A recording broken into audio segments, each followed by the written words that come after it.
দোকান থেকে থানার দূরত্বটা কতটুকু হবে? 100 মিটার হইতো না। এই তো থানা, এই যে আমার লেফট সাইডেই থানা।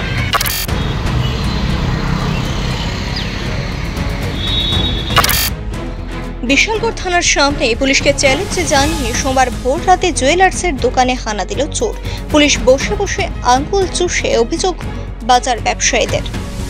দোকান খুললো সেটা দরজা খোলা, এবার আমার এই ঘরে স্টাফাইয়া খুলছে, স্টাফের সবজি ডয়ারের তালাবা।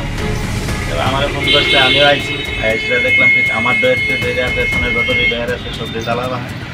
এবার সিসি ক্যামেরা অন করলাম, অন করে সেটা দেখলাম যে সবজি ডয়ার থেকে যা যা ঘোরাগাড়ি আছে, মনে করো যে কারিগর যে কাজ করে ঘোরাগাড়ি ডয়ারে থাকে, এরপরে মনে করো যে তারা ঘোরা যদি আসলো এটা সব কাছে লইছে, লইয়া এটাও করছে, এটা করলে সেই কিছু পাইছে না, অল্প কিছু ঘোরাগাড়ি যদি পাইছে কোথা থেকে লইয়া যাওয়ার সময় এই পেছনে যে আমরা ঘর যারা দিয়ে করছিলাম সে যারা জোড়া দিয়ে যে থালিয়ে দিয়ে ভালো নয় গাতার থালিয়ে দিয়ে।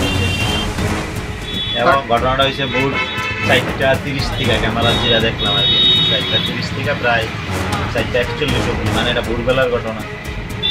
দোকান থেকে থানার দূরত্বটা কতটুকু হবে?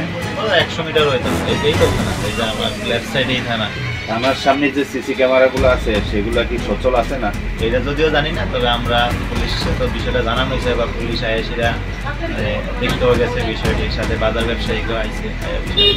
টোটাল কত টাকার জিনিস নিয়েছে মনে হচ্ছে? সেরকম জিনিস তো নিতে পারছে না, জিনিস তো লকারে আছে, ধরেন যে আসলো এমন হয় 20-30 হাজার টাকার জিনিস, একটা আইডিয়া।